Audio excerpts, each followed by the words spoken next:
सदाशिवसमारम्भां शङ्कराचार्यमध्यमाम् अस्मदाचार्यपर्यन्तां वन्दे गुरुपरम्पराम्। ॐ सहना भवतु सहनौ भुनक्तु सह वीर्यं कर्वावहै तेजस्विनावधीतमस्तु मा विद्विषावहै। ॐ शान्तिः शान्तिः शान्तिः. So we will continue with where we were, the 19th Karika we are on of the 4th chapter. So we will chant that. Ashaktira parigyanam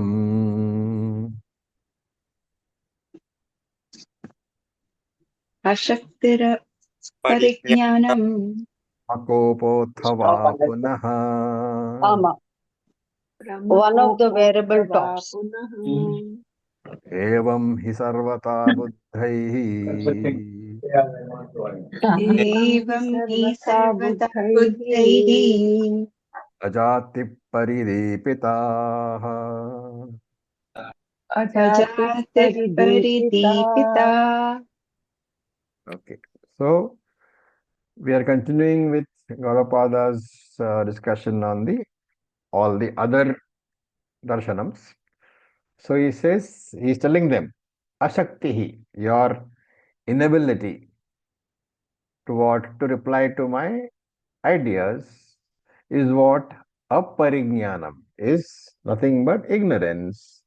And adhava punaha, and again, krama kopaha, it amounts to violation of the natural, of the sequence, of the order.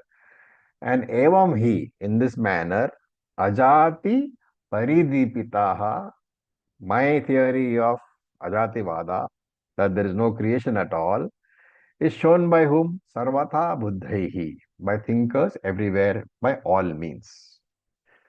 So what is he talking about? He is talking about the fact that Dvaitins will never be able to answer the question, what is the Moola Karanam? What is the primary uncaused cause? The Dvaitin will never be able to give. And therefore, whatever answer they give you, he says there is a Krama Kopaha. Kopaha is basically the violation, Krama is a sequence. So, whatever answer they give you, whether the answer is karma is first or the body is first, they will not be able to give you the sequence at all. The order of the appearance of the body and the karma, they will not be able to tell you, because whether it is the body which creates karma, or whether it creates, or the karma which creates body, they will never be able to say. Even where the mind is involved, does the mind affect the body, or is it vice versa? When the mind is affected, lot of stress and strain is felt on the body, and because of the mind, body is affected.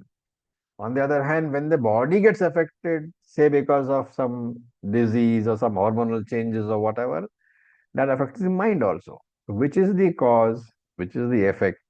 This can never be really said with any degree of certainty. And that is why you cannot say which is first and which is second. The sequence can never be categorically stated, and this is called kramakopaha. And he says, if you cannot give an answer, then it means that you are not clear about your own philosophy. Therefore, it says, evam hi sarvata buddhaihi ajati paridipata. Everywhere, whatever arguments you are giving, ultimately, what are you doing? You are revealing my theory, ajativada only. So that in a way of, mocking, he is saying, whatever answer you give, finally, the answer is what I am giving you only. There is no other answer possible. So we go to the next Karika, Karika number 20, which we will chant. Bijankurakhyayo drishtantah Bijankurakhyo drishtantah sadha sadhya samohisaha sada sabhya samohisah nahi sadhya samohetuhu Nahi sadhya samohetu. Siddhau sadhyasya yujyate. Siddhau sadhyasya yujyate. So one more argument. Sahi drishtantaha, that well-known example, bija ankurakyaha, called the seed and the sprout. So which is first? The seed is first, or is the sprout first? Does the sprout come and then give the seed? Or does the seed come first and give the sprout? He says sada adhyasamaha, has never been proved, is yet to be proved, because hetu sadhyasamaha, and an example which cannot be proved or has yet to be proved, nahi yujyate, cannot be logically said to be usable, siddhau sadhyasa, to prove something which is to be proved. So Dvaitin can say that we are not saying karma comes from shariram and shariram from karma. That's a possible answer of the Dvaitin. So Dvaitin can say about creation is like the creation of seed and tree. That is the bija ankuraha. From seed number one, tree number one is born. From tree number one, seed number two is born.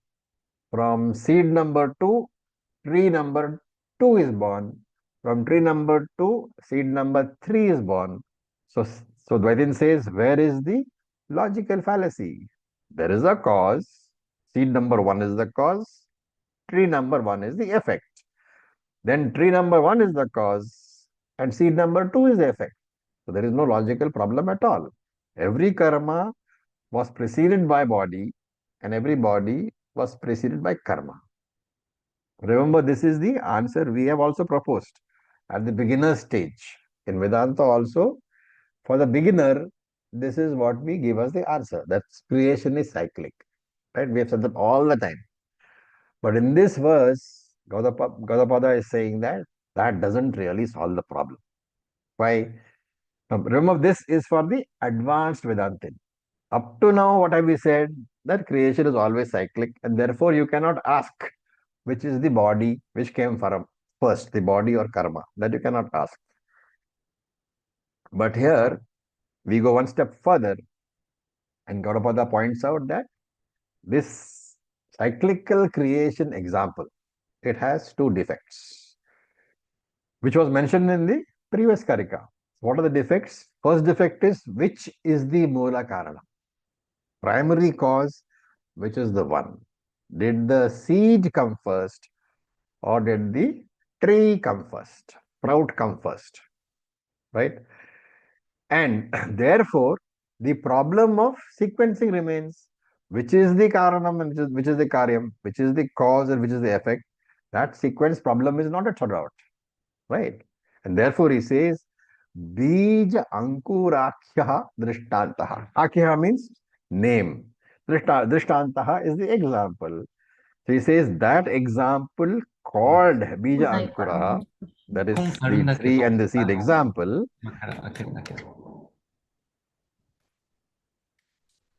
Somebody is unmuted. Please unmute yourself. So that example of Bija and Ankura, which is normally used to explain karma, body, cycle. First karma, then body, then karma. That is the cycle. He says that is not a solution to the problem. Sasadhena samatulyaha mama iti abhiprayaha. He says, it is my view that this is not a solution to the problem. Right? Then, what can this Dvaitin say? He can say that, fine, you are saying that we cannot say which is first and which is second. Okay, fine. But we are saying that Bija Ankura have a beginningless connection. That Karya Karana Sambandha. First, the seed is the cause, and the tree is the effect. Then tree is the cause, the seed is the effect. So that is a Anadi Sambandha. That particular example is from beginningless of time. Time beginningless. And therefore, you cannot say it's a problem. And Shankara here says in his commentary, no, that is not correct. Because when you consider each preceding entity as a karanam, remember it's a karyam, it is also a karanam. Whatever preceding entity you consider as a cause, because you are saying that it is a beginningless cycle, anything which you say is a cause has the dual nature of a product also, because it also has a cause, right? Like I am the cause of my children, but I am also the product of my parents. And therefore, when you inquire into the seed, if you consider it as a cause, you will find that the seed is also a product born out of another cause, which is a tree. And therefore, since it has originated from a tree, you cannot say the seed is beginningless. You see the logic. You are saying there is a beginningless chain, right? Chain consists of seed and tree. Now, if you, as a starting point for the argument, if you take seed as the cause and the tree as the product, fine. Then you inquire into the seed. You will find that seed has originated from another tree, right? So that seed has got a beginning. How can you say it is beginningless? And furthermore, when you go further back and inquire into the tree from which the seed was born, then you will find that tree also originated from another seed. Therefore, seed is also a product, tree is also a product. Neither the seed nor the tree is beginningless. This is the logic which is being talked about. And therefore, when you say that creation is beginningless, you have to now say what exactly is beginningless. Is the seed beginningless or is the tree beginningless? And the enquiry which we just made, it shows that neither the tree is beginningless nor the seed is beginningless. And therefore, what can you say? That the chain is beginningless, but there is no chain apart from tree and seed. And if both seed and tree have got a beginning, how can you say the chain is beginningless? Therefore, in the chain of seed tree, you can pick any seed or you can pick any tree. You will find that they all have a beginning. How can you talk about a beginningless seed and tree chain? Because the components of the cycle are seed and tree. If the seed itself has got a beginning, tree has also got a beginning. How can the cycle be beginningless? And he says, same manner, you have to apply the argument to karma and the body. You cannot say that karma is beginningless. You cannot say body is beginningless. You cannot say there is a beginningless cycle.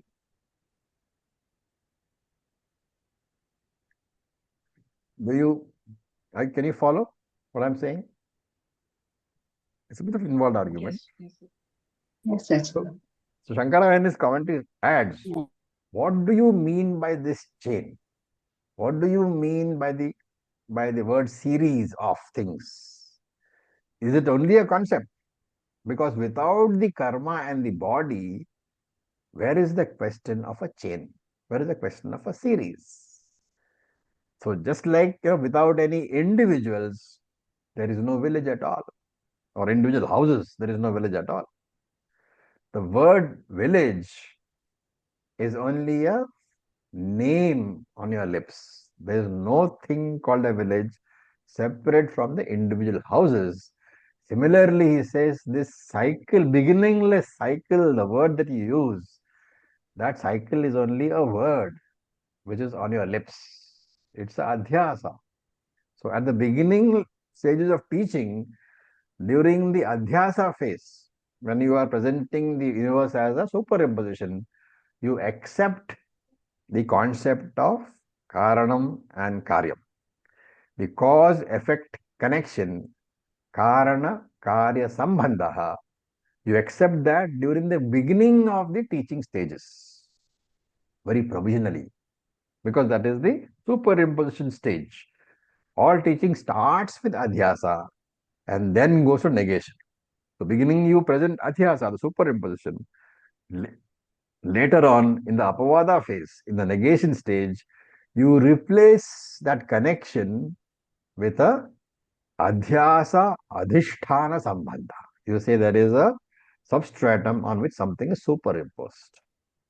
So Shankara in his commentary finally says, if you claim that the seed and the tree and the series is anadi, it is not correct, since there is no such thing called a series apart from the seed and the tree, right?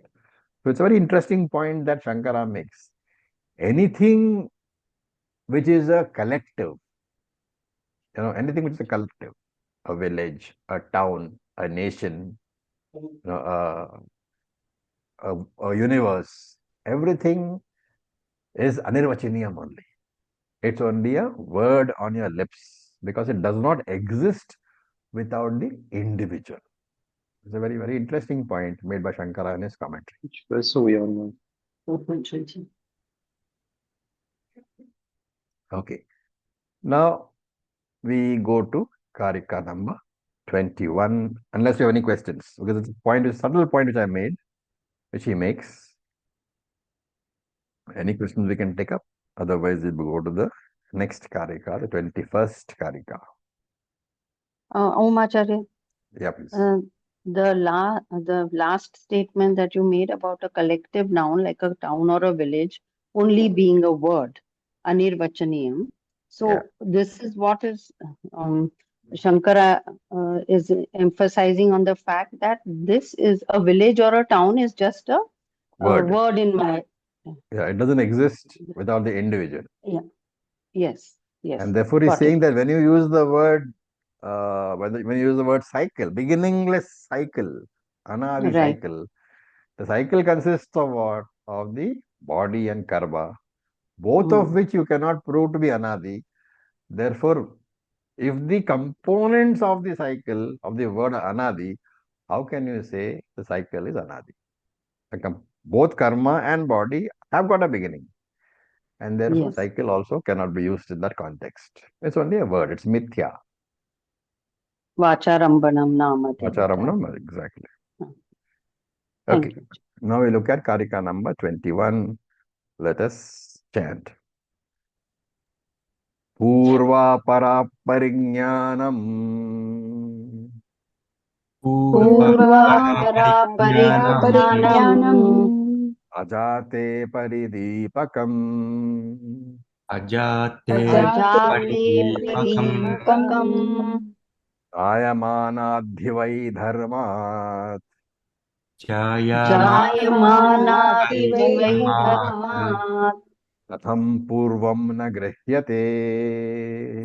Katham Katham Purvam na Grihyate. So it says Purva Para Parigyanam. The Ajnanam, the ignorance of the sequence of which is first, body or karma, we cannot say. So there is ignorance. That ignorance is a paridipakam. Paridipakam is something which shows light, is a pointer. Is a pointer to, is an indicator of ajate, to the fact that there is no creation at all. Now, the birthless nature of Brahman. And why is that so? Katham hi vai? How is it that? How is it that Purvam, a Karanam which is pre-existing, existing what? Before Jayamana Dharma, before the originating entity, Nagrihyate is not known to you. So he says whether it is the Karma Shariram example, Karma Shariram cycle, or whether it is the Bija Ankura seed tree cycle, whichever example you take, the problem remains the same. What is the problem? Ignorance or the inability to talk about the sequence of appearance. Which comes first? Is it karma first or is it shariram first? Is it seed first or is it tree first? The inability to talk concretely of that, to explain that particular sequence, that inability remains. The ignorance remains. And therefore, he says ignorance regarding the order of the cycle is what? That ignorance is really a indicator to the fact that there is no real cycle at all, that there is no origination at all. So ajate he, he says, there is no origination at all. That ajatavada theory, which I am propounding here, that alone is correct. So because as long as this ignorance, the confusion continues, I cannot say which is the karanam and which is the karya. I cannot say which is the cause and which is the effect. And therefore, Gaudapada is saying the very idea of karana karyam, cause and effect, that itself is an expression of avidya, an expression of ajnana, right? And later on, Gaudapada will say that you will get moksha only when you can transcend the idea of karyam and karanam. As long as you get stuck in the cause effect cycle, you will never be able to get moksha. Why? Because as long as you have this concept of cycle, there is a past and there is a future. And therefore, I will always look upon myself as a product of the past or as a karanam for the future, right? So this has to be overcome because this is a expression of ignorance. And moksha therefore is defined as karya karana vilakshana, neither cause nor effect. Dif- Different from both cause and effect. That is Brahman, that is moksha. So the day that we understand that we are neither the product of the past nor am I a karanam for the future, then I will understand that I am different from the karanam and the karyam. Therefore, I am karya karana vilakshana Brahman. That day only, I would have transcended the cause and effect relationships because that relationship is within time. And if I have to transcend time, then I have to get free from the idea of cause and effect. Only when I break the hold of this cause and effect on me have I broken the hold of time on me. The moment I break the hold of time on me, I am timeless. I am not subject to time at all. That day, I am free from samsara. Right? Because we should never forget that within the cycle of time, you will always have yesterday and today. From the standpoint of the past, today is the effect. And from the standpoint of the future, today is the karanam. Therefore, he says, if you really believe in the cause and effect theory, Karanam. how would you know what is Karya born? means product. Karya means cause product relation. He's talking. If you really believe in cause and effect, then you should know what is born. And if you have to talk about the birth of something, you should clearly know what is the karanam for that something, what is the cause of that something. And if that is so, he says, you should be able to tell me very clearly whether body is there born first or karma is there born first. How is it that you, O Dvaitin, are not able to talk about the karanam? Because the karanam precedes the cause and the cause precedes the karanam in this case. Right? So this in Sanskrit, if you are literal translation is of this particular karika is why cannot the Dvaitin talk about the cause which precedes the product that is originating. Okay, so it's a peculiar Sanskrit construction. We have to understand it as you can neither talk about the seed or the tree, you cannot talk about the body or the karma as the cause because both are interlinked. If you look at one individually, you will find that each of them has got a preceding cause. You can never come to the uncaused cause problem. Unless you come to uncaused cause, you can't talk about cycle at all. And therefore, the whole idea of cycle is not there, which means neither body is there nor karma is there. What indeed is born? Therefore, nothing is born. Creation does not exist. This is the idea. All very advanced Vedanta.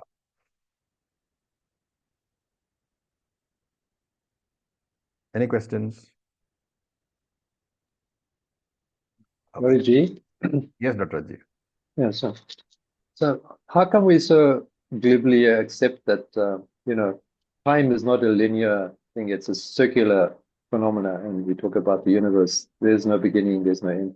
But actually, there's absolutely no logical um, foundation behind that, is basically what you're telling us, which we use so easily and confidently when we explain karma Which we and all these use things. in everyday life, because without that usage of cause and effect, you can't explain anything. Right. So we very conveniently adopt this idea of circular time. And you can't say there's a Circular beginning or time. an end in Which circular, is what we but have it's started from complete. the very beginning. We have talked about only that. The moment Yes, you talk about Vedanta for the beginner, the first question which comes is, what was that karma due to which I was first born? exactly. And that cannot be explained. And that's why he says it's okay for a provisional theory for a beginner. But at this stage, you have to drop that because logically it doesn't stand to, it cannot be Reason. explained. It doesn't reason. So logic, this takes away that idea itself. Yes, yes. It's a very So it's interesting just, theory. yeah. Okay, thank you. Okay. Now we look at Karika number 22. We will chant Sato va parato vapi Tato va parato vapi Kinchit vastu jayate na Papina kinchit kinchat vastu jayate jayate Sad asad asad asavapi sadasat sad asad svapi sadvapi Sad asad sad asad vapi sat sad asat asad sadasat svapi sadasatvapi Kinchit vastu jayate akinchit na vastu kinchit jayate vastu jayate So that you have to carefully read Sad asat sadasat vapi na kinchit vastu jayate. Okay. Again the argument continues. So he said, na kinchit vastu jayate. Your last quarter, the kinchit vastu jayate. Nothing is ever born. Swataha, by itself, va parataha, or of something else. So swato va parataho is, swata means nothing is born by itself. You have to connect swato to the last quarter. Swato na kinchit vastu jayate. By itself, nothing is born. Then parato na kinchit vastu jayate. Nothing is born of anything else also. And then sat, whether it is existent, asat. So that first word of the second line, you have to break up into sat, asat, sad, asat. There are three words. Sat, asat. Sat is one, asat is one, sadasat is third, vapi. So sat, asat, sadasat, vapi. That is the breakup of that first word. And therefore it says sat. Whether that thing which you are talking about is existent, asat, or is non-existent, or sad asat, or is both existent and non-existent. So very, very beautifully worded thing. One, he says, nothing is ever born of itself. Second statement is, nothing is ever born from something else also. And it doesn't matter what it is, whether it is existent or whether it is non-existent or whether it is both existent and non-existent. My statement still stands. Nothing is ever born. Right. So Gaudapada says, what are we discussing about the origination of creation? Why are we discussing about the origination of a complex thing like creation? We cannot process even the origination of something very simple like a pot, right? Forget about talking about creation, the whole universe. Let us talk about the origination of a pot. When I talk about the birth of a pot, Ghataha Jayate, I say a pot is born. When I talk about the birth of this pot, I should be able to ask three questions. What are they? Those questions are implicit in this Karika. Is the pot born out of itself? That's number one. Then the second question is the pot born out of something which is not a pot? Right? So first thing is the pot born of itself? Ghatat ghataha jayate. Does the pot come from a pot? Okay, that's one question. The second question is it born out of a non-pot? Say a cloth piece. Is it born out of a cloth piece? Or is it born out of a metal piece? And number three is, does it come out of a mixture of the pot and non-pot? Or the mixture of the pot and cloth? So these three are the questions you can ask. The first idea is the pot born out of itself, and the second idea is the pot born out of a non-pot. That Gaudapada says in the Karika, which we just saw. The third idea, is the pot born out of a mixture of the pot and non-pot? That is not there in the Karika. That is there in Shankara's Bhashya. So, these are the three questions. Is the pot born out of the pot? Is the pot born out of a non-pot? Or is the pot born from a mixture of pot and non-pot? Are we getting somewhere? We have to- Yes, Acharya, but clay is nowhere in the picture. We are not using clay No, part we're for the talking about pot itself. Okay, so we're not talking about clay at all. Okay. Okay. Right. Okay. No. What Yeah. are the answers? Answer to the first question. Something cannot be its own karanam. Right? If a pot has to be the karanam of the pot, what is the logical fallacy? Supposing I say pot is born from pot. So in other words, we are saying pot is the karanam and pot is the karyam. Pot is the cause and pot is the effect. What is the logical fallacy?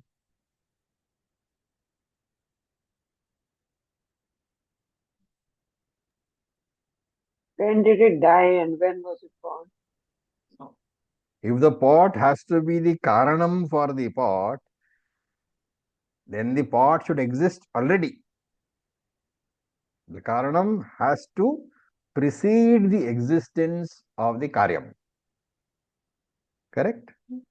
Yeah. The karanam should exist before the karyam.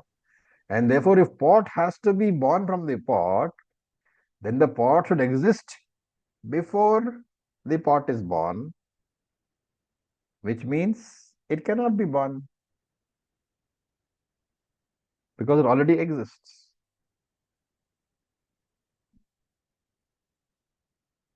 Okay? I need you to tell me that you understand. Yes. Okay. The Yes, pot, yes. if it is the karanam for the pot, then the pot as the karanam has to exist before the pot as the karyam. But if the pot exists before it is born, then it cannot be born because it already exists. That is the answer to the first question. Okay. Now, something cannot produce something else. The pot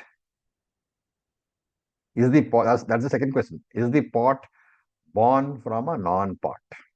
So Shankara says something cannot produce something else. And therefore the Purvapakshi objects and says this is not true. What about mother and son? Mother produces son, and son is certainly not mother. Why? Because mother is female and son is female. Therefore, he says, your theory is wrong, Shankaraji. A non-pot can certainly produce a pot, just like a non-male, a female, produces a male. Is it logical?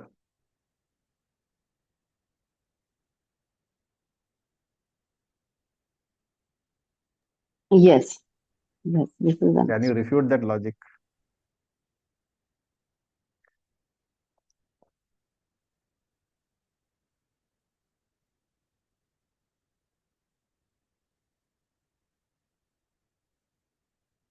Shankara gives the logic.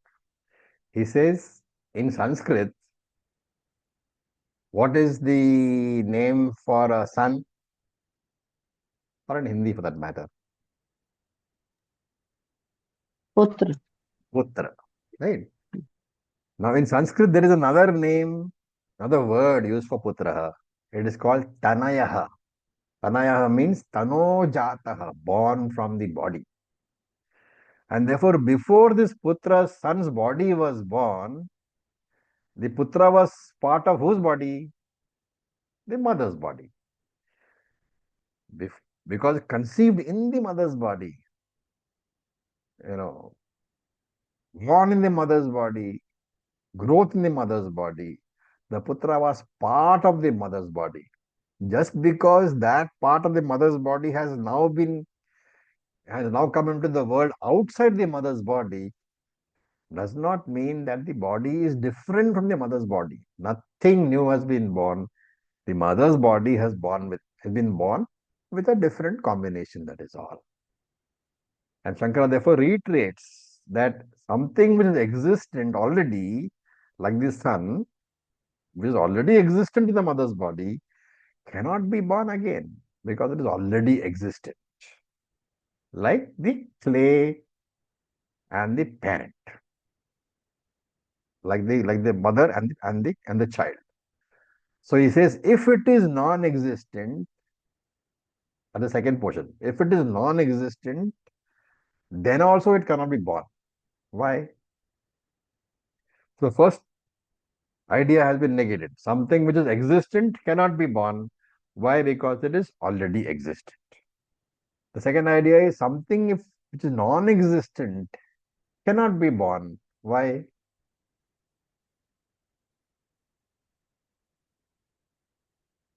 Because nothing new is being born. It is Because it doesn't already exist. If you are saying it is exist. non-existent, Mm. if something is non-existent, we have seen this before also. A Mm. non-existent thing Mm. can never be born. Right? And therefore, he says, combining these two, an existing thing cannot be born, a non-existing thing cannot be born. Combining these two, where is the question of anything being born from a mixture? Therefore, the answer is the combination of the two answers.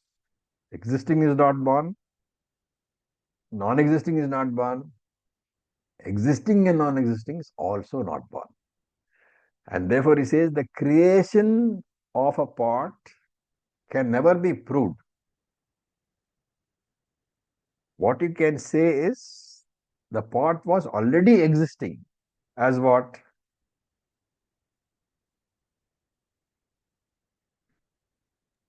Clay. As the clay. What has happened is it's a different shape, which you call a pot. Nothing has been born. And if you cannot prove the creation of a pot, how can you ever prove the creation of a world? This is what is the meaning of those different ideas we saw. Sadasat, Vapi, Nakinchit Vastu Jayate, all that we saw. An existing thing need not be born because it is already existing. A non-existing thing cannot be born. Right? Even grammatically, when you say a non-existent thing is born, what is the problem? A sentence needs a subject. The verb has to qualify the subject. And here, Non-existent subject is there. How can the verb qualify something which doesn't exist?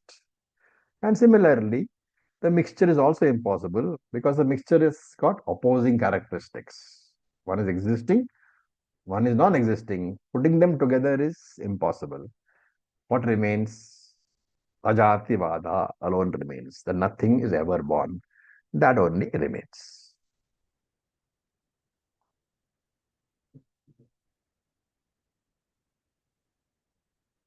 Any questions? These are the crucial ideas of Vedanta. And that's why Mandukya is held in such great regard because of this theory of Ajativada. Now we look at Karika number 23. We will chant. हेतुर्न जायते नादेहे हेतुर्न हेतुर्न जायते जायते नादेः फलं चापि स्वभावतः फलं चापि स्वभावतः आधिर्न विद्यते यस्य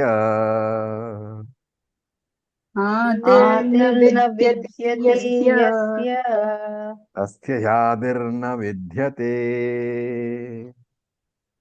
तस्य तस्य ह्यादिर्न ह्यादिर्न विद्यते। विद्यते. So more arguments. Hetuhu, that hetur na jayate, when you break it up, hetuhu na jayate. Hetu means what? कर्म The reason? Cause, right? Cause over here, the karanam.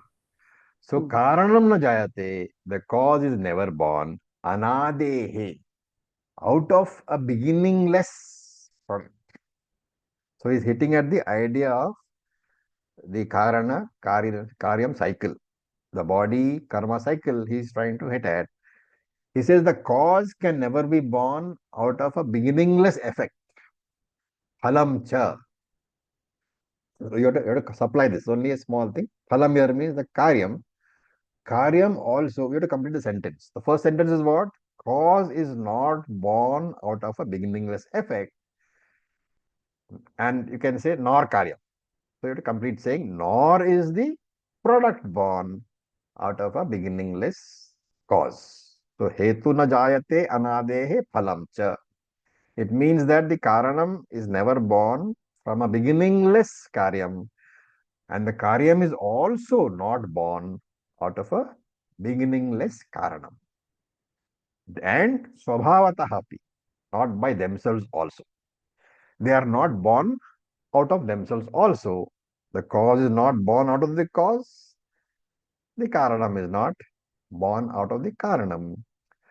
Because tasya yasya vidyate na adihi. Very important statement. Tasya yasya vidyate na adihi. Because that entity which has no karanam, vidyate na adihi, has no birth either. That entity which does not have a cause can never have a birth. Right? So we have to talk about the Moola Karanam, the primary uncaused cause. You cannot talk about the intermediary cause, which is both a Karanam and a Karyam. And in this discussion about the cycle, whether you talk about the body or whether you talk about karma, if you talk about the body, it has got previous karma for its cause. If you talk about karma, it's got a previous body as its cause. Therefore, all these entities of karma and body which you're talking about, they are all intermediary cause only. A Moola Karanam, the primary cause, has to be a cause which is not a Karyam also. That means it must be a beginningless cause. And if you are talking about karma, shariram, chain, then one of the two has to be Moola Karanam.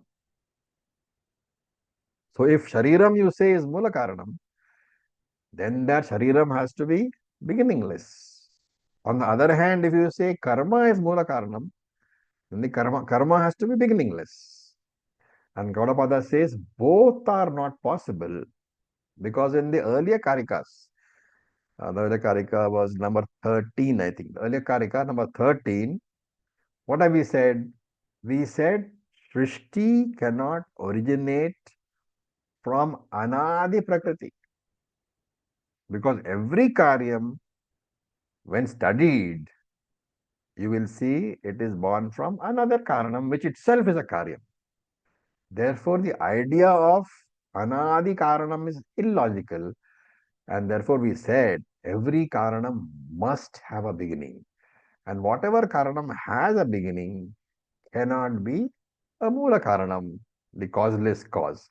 And without knowing the Mula Karanam, you can never talk about the origination of the universe.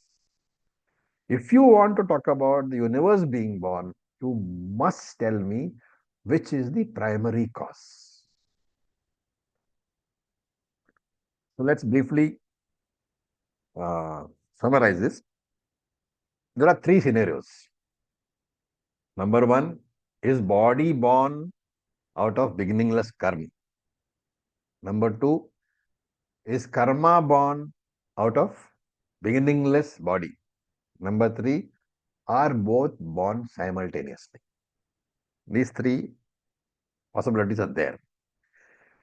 And Gaudapada says all the three possibilities are completely illogical because you cannot talk about creation of karma from the beginningless body. Similarly, you cannot talk about creation of body from the beginningless karma, nor can you say that body and karma were born naturally out of themselves. What are the reasons? Gaudapada just makes this statement over here. He doesn't give a reason.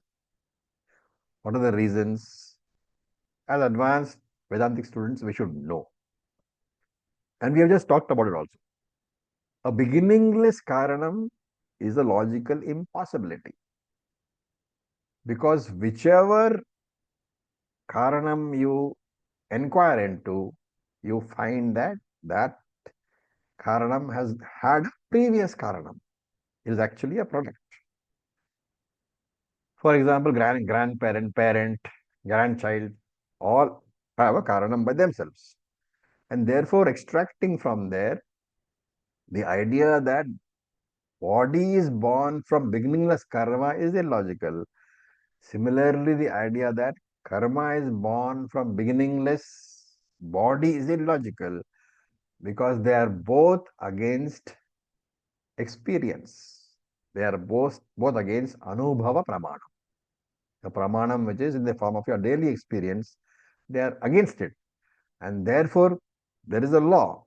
A Pramanam can be true only as long as it is not contradicted by another Pramanam. Therefore, you cannot say this because it goes against the experience which you have. Anubhava Pramanam contradicts these two ideas. You can, of course, say that they happen simultaneously without any cause. That's a third argument, that both are born accidentally, simultaneously, without any cause. But here, what is the problem? Something which is born without any cause means something which is born by chance. And if moksha is born by chance, where is the guarantee that it will not go away again? Again, we will become samsari. Therefore, the only conclusion is logically a creation can never be established. There is no creation, there is no jagat, there is no jiva, there is no Ishvara. What you have only is Karya, Karana, Vilakshana, Brahman. A Brahman which is neither the Karanam nor the Karya. And that is the real meaning of Advaita. A Brahman which is neither a cause nor a product, which is neither a creator nor the created. So with this, we'll stop for today. Any questions?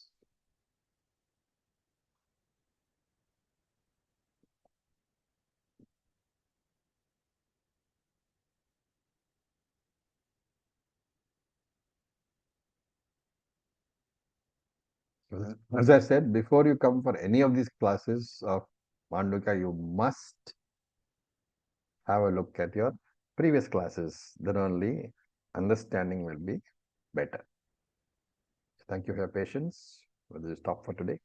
Om Purnamadav Purnamidam Purnat Purnamudachyate Purnasya Purnamadaya Purnamevavasishyate Om Shanti Shanti Shanti. Om Tat Sat, Om Namah Shivaya. Thank you for your patience.